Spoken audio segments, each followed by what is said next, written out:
जय हिंद साथियों, मैं प्रदीप के साथ स्वागत करता हूं आप सबका आपके अपने YouTube channel the achievers vision पर। साथियों, आज हम लोग एक बहुत ही महत्वपूर्ण टॉपिक पर बात करने वाले हैं। जैसा कि थंबनेल से आप सबको पता चल गया होगा कि अभी रिसेंटली 6 नवंबर 2025 को सुप्रीम कोर्ट ने हाई कोर्ट के निर्णय को बरकरार रखते हुए अपना एक फैसला सुनाया है, जिसमें सुप्रीम कोर्ट ने भी डिप्लोमा होल्डर्स को ही जूनियर इंजीनियर के पद के लिए योग्य माना है और बीटेक होल्डर जो डिग्री होल्डर लोग हैं उन लोगों को इस पद के योग्य नहीं माना गया है। तो बात करते हैं कि ये मामला क्या था और इस फैसले का आने वाली वैकेंसियों पर प्रभाव क्या पड़ने वाला है।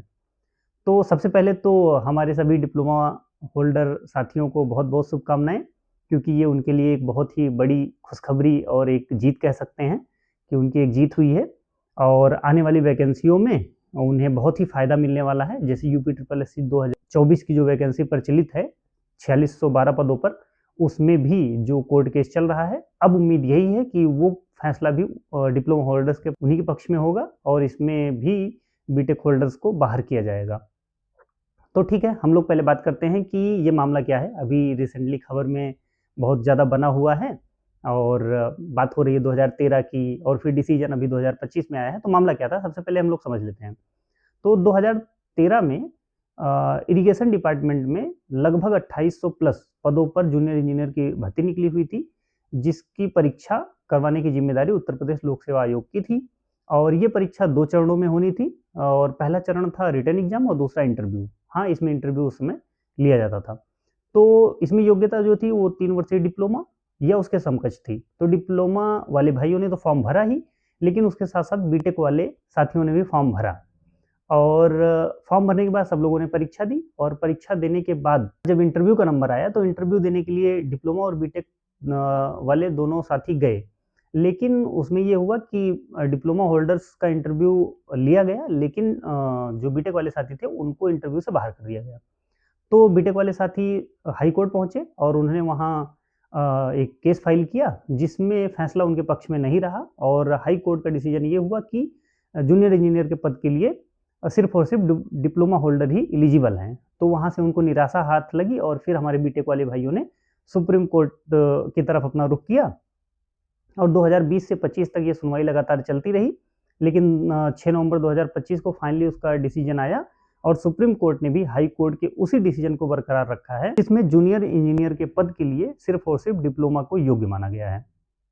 तो इस तरीके से अब ये डिसाइड हो चुका है कि जूनियर इंजीनियर की भर्ती के लिए डिप्लोमा होल्डर्स ही एलिजिबल हैं और बीटेक वाले एलिजिबल नहीं हैं। तो अब बात करते हैं कि इस फैसले का प्रभाव क्या पड़ने वाला है।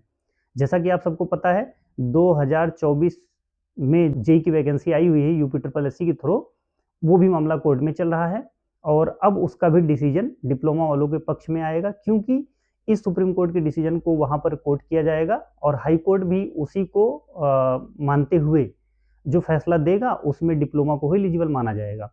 तो अब रास्ता साफ हो गया है डिप्लोमा होल्डर्स के लिए। आप लोग खूब अच्छे से पढ़ाई करिए, अपने सिलेबस पे खूब अच्छी पकड़ बनाइए और सफलता सुनिश्चित करिए। अब आप लोग को इस कोर्ट केस से फुर्सत मिल चुकी है और बाकी रहेगी हमारे बीटेक वाले साथियों के लिए। तो आप लोग भी निराश मत होइए। हाँ, ये फैसला आपके पक्ष में नहीं है, लेकिन अगर आप सोचेंगे अपने छोटे भाइयों के बारे में, डिप्लोमा होल्डर्स के बारे में, तो आपको ये लगेगा कि उनके पास यानी डिप्लोमा होल्डर के पास बहुत ही सीमित अपॉर्चुनिटी होती है।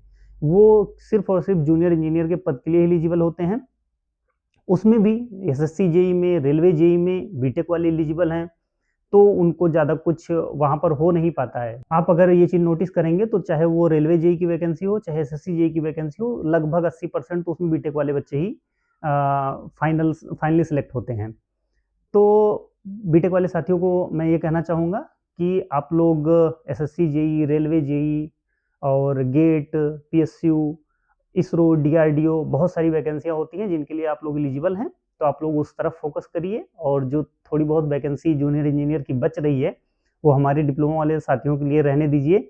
अच्छा, मेरा पर्सनल एक ये भी मानना है कि अगर ऐसा कुछ करना है, शासन प्रशासन को कुछ नियमावली में चेंज करके बीटेक वालों को भी इसमें इंक्लूड करना है, तो ऐसा करना चाहिए कि 40% बीटेक वाले और 60% डिप्लोमा वाले लोगों को रखा जाएगा जूनियर इंजीनियर के पद पे, या फिर एक ये हो सकता है कि 70% डिप्लोमा होल्डर्स और 30% बीटेक होल्डर्स को जूनियर इंजीनियर पद पे रखा जाना चाहिए। मतलब ये पर्सनल मेरा मानना है कि इसमें दोनों लोग का फ़ायदा होगा, किसी का नुकसान नहीं होगा।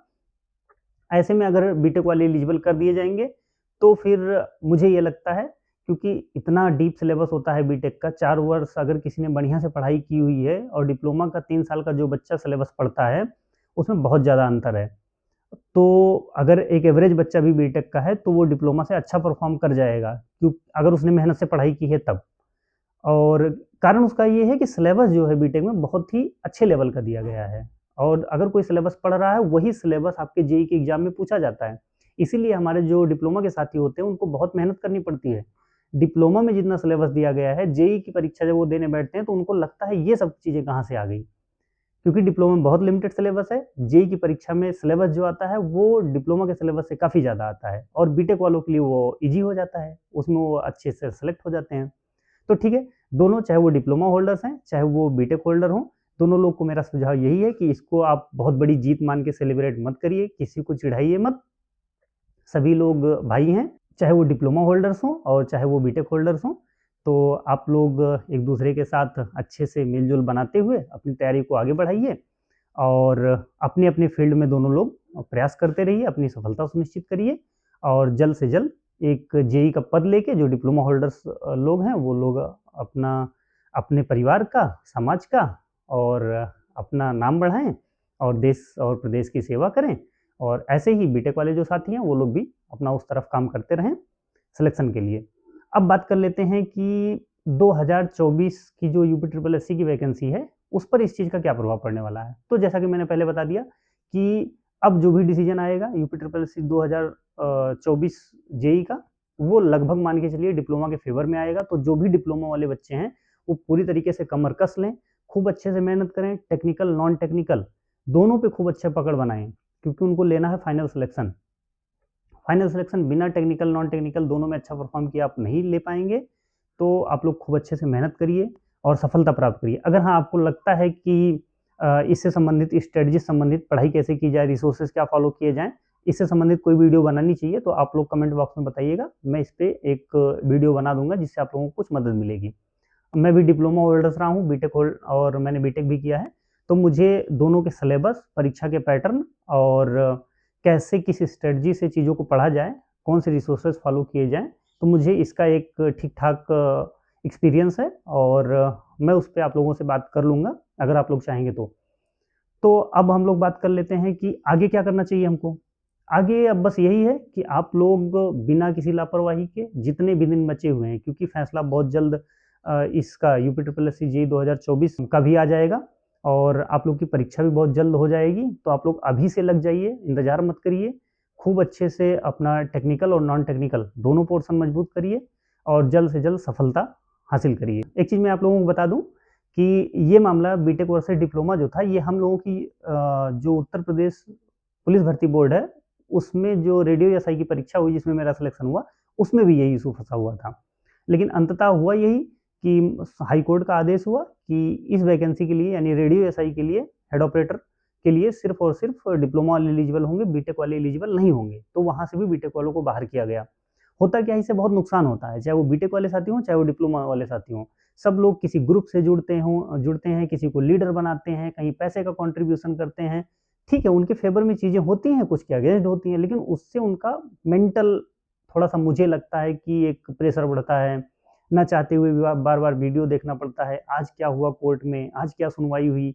तो ये सब मुझे लगता है इर्रेलेवेंट है, क्योंकि आप लोग को सिर्फ़ और सिर्फ़ अपनी तैयारी पे अच्छे से फ़ोकस करना चाहिए, और जो भी ऐसे लगे कि अभी एलिजिबिलिटी उसमें डिसाइडेड नहीं है कि हम फॉर्म भरें, ना भरें, अगर आपने फॉर्म भर भी दिया है, बीटेक वाले साथी, तो आप लोग उस पे बहुत फ़ोकस मत करिए। जिसके लिए आप एलिजिबल हैं, आप उस पे खूब फ़ोकस करके आप तैयारी को अपनी आगे बढ़ाइए। अगर इसमें आप एलिजिबल हो जाते हैं, तो आप ठीक है, आप उसका भी परीक्षा दीजिए, और जो भी होगा अंतिम डिसीज़न, वो तो माना ही जाएगा। सुप्रीम कोर्ट का डिसीज़न कौन टाल सकता है? लेकिन फिर भी आप उसमें मेंटली एंगेज मत रहिए। मेरा मानना यही है कि जिसके लिए आप एलिजिबल हैं, उसमें फॉर्म भर के उसकी तैयारी खूब अच्छे से करिए। 2 साल, 3 साल, 5 साल किसी वैकेंसी का वेट करते-करते अगर आपके पक्ष में फैसला नहीं आया, आपको मिला क्या? आपका नुकसान हो रहा है। आप उसके भरोसे मत बैठिए। आप जिस पद के लिए एलिजिबल हैं, उस पे खूब अच्छे से मेहनत करिए, आपका सिलेक्शन ज़रूर होगा। डिप्लोमा वाले भाइयों को एक बार फिर से शुभकामनाएँ, और आप लोग इसी तरीके से मेहनत करते रहिए, अब जो भी उत्तर प्रदेश लोक सेवा आयोग की वैकेंसी आएगी, यूपी ट्रिपल एस सी की वैकेंसी आएगी, या प्रदेश में जो भी और यूपीआरबीएनएल या जो भी करवाएगा वैकेंसी, तो आप मान के चलिए कि डिप्लोमा वालों को ही एलिजिबल किया जाएगा और डिप्लोमा वाले ही जूनियर इंजीनियर के पद के लिए योग्य माने जाएंगे। तो आप लोगों के लिए बहुत ही खुशी की बात है। आप लोग खूब अच्छे से मेहनत करिए और जल्द से जल्द सफलता हासिल करिए। और हाँ साथियों, आपसे एक निवेदन ये है कि आप लोग चैनल को सब्सक्राइब करिए और अपने दोस्तों के साथ ज़्यादा से ज़्यादा शेयर करिए, और इससे एक मोटिवेशन मिलता है। और आप लोग की जो भी और समस्याएं होंगी आप लोग कमेंट बॉक्स में लिखिए, उस पर मैं वीडियो फिर से बना दूंगा और आपको कुछ मदद मिले, यही मेरा उद्देश्य है। तो जय हिंद, जय भारत।